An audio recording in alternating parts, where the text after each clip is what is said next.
जंगल में बर्फबारी का मौसम शुरू हो चुका था। सभी पक्षी अपने महफूज घर बना चुके थे और वे सब अपने घरों में आग जलाकर खुशी खुशी रह रहे थे। अरे पक्षियों, इस बार हमारी सर्दियों की तैयारी पहले से काफ़ी अच्छी रही है। इस बार हम सब पक्षियों के घर भी महफूज हैं और हमारे घरों में आग जलाने के लिए लकड़ियाँ भी मौजूद हैं। लेकिन इस बार बर्फबारी तो रुकने का नाम ही नहीं ले रही है। मुझे डर है कि हमारे घरों में भोजन की कमी हो जाएगी। हमें इसके लिए कुछ सोचना चाहिए। बोलो चिड़िया, मैं भी यही बात कहने वाला था। मेरे घर में तो भोजन भी तकरीबन ख़त्म हो चुका है। बस 2-3 दिन ही मज़ीद गुजारा हो सकता है और बर्फबारी की वजह से हमारे जंगल तो भोजन बिल्कुल ही ख़त्म हो चुका है। नीलू चिड़िया, अब हम क्या करेंगे? अरे पक्षियों, मेरे पास एक योजना है। हमारे जंगल के पास वाला जो जंगल है, इसमें बर्फबारी बिल्कुल भी नहीं है, इसलिए हमें वहाँ भोजन ढूंढने में आसानी होगी। हमें ऐसा करेंगे कि एक दिन सब पक्षी मिलकर इस जंगल में चलेंगे और सब पक्षी अपने लिए भोजन ढूंढ कर ले आएंगे। अरे वाह कबूतर, तुम्हारी योजना तो बहुत ही अच्छी है।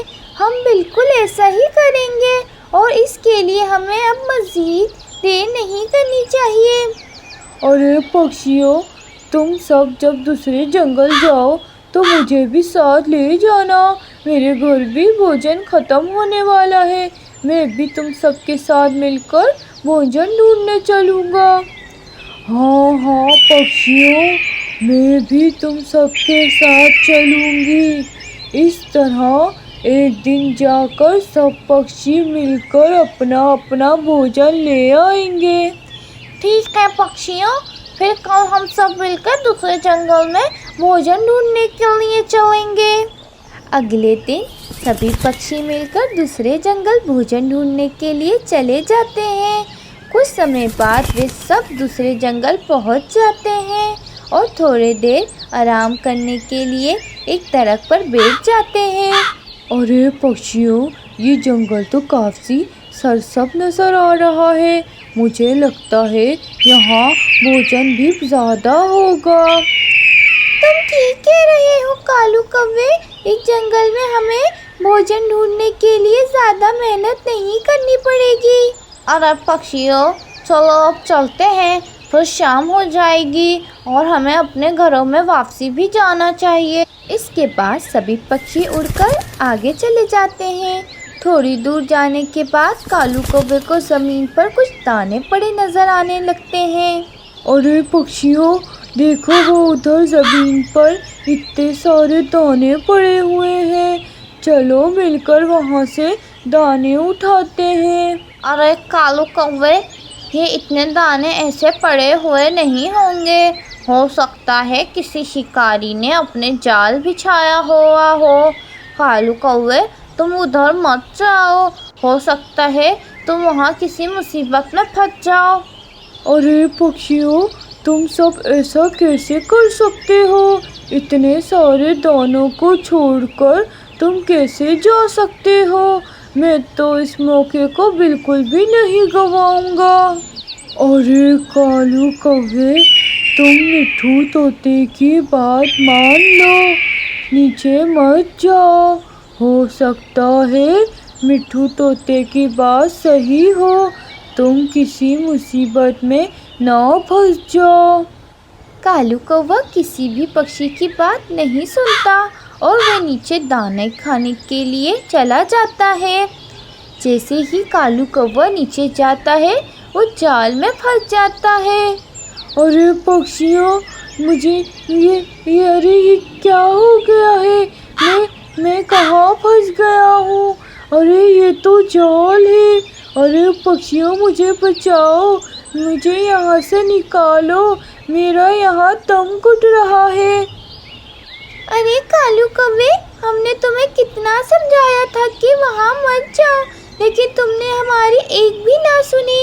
अरे दोस्तों, मुझे माफ़ कर दो। इतने सारे दाने देखकर मैं लालच में आ गया और अपने लालच की वजह से यहाँ फंस गया। मुझे बस एक बार यहाँ से निकाल दो, फिर तुम सब जो कहोगे मैं वैसा ही करूँगा। अरे कालू कौवे, हम तुम्हें कैसे बचाएं? अगर हम इस जाल के पास भी आए तो हम भी इस जाल में फंस जाएंगे। अच्छा कालू कौवे, तुम चिंता मत करो, हम किसी तरह से तुम्हें इस जाल से निकाल कर ले जाएंगे। शिकारी कालू कौवे को ले जाकर अपने घर के पिंजरे में कैद कर लेता है। सब पक्षी उसका पीछा करते करते वहाँ पहुँच जाते हैं और वो सब पक्षी शिकारी के घर जाकर एक दरख्त के पीछे छुपकर बैठ जाते हैं। शिकारी पिंजरे को सहन में रखकर चला जाता है। वे सब पक्षी मौके के इंतज़ार में होते हैं। जैसे ही उन्हें मौका मिलता है वे कालू कौवे को पिंजरे के पास जाते हैं और सभी पक्षी मिलकर कालू कौवे को पिंजरे से निकाल देते हैं। कालू कौवा पिंजरे से बाहर निकलकर बहुत खुश हो जाता है। अरे दोस्तों, तुम सबका बहुत बहुत शुक्रिया। मैंने तुम सबकी बात नहीं मानी, लेकिन तुमने फिर भी मेरी मदद की।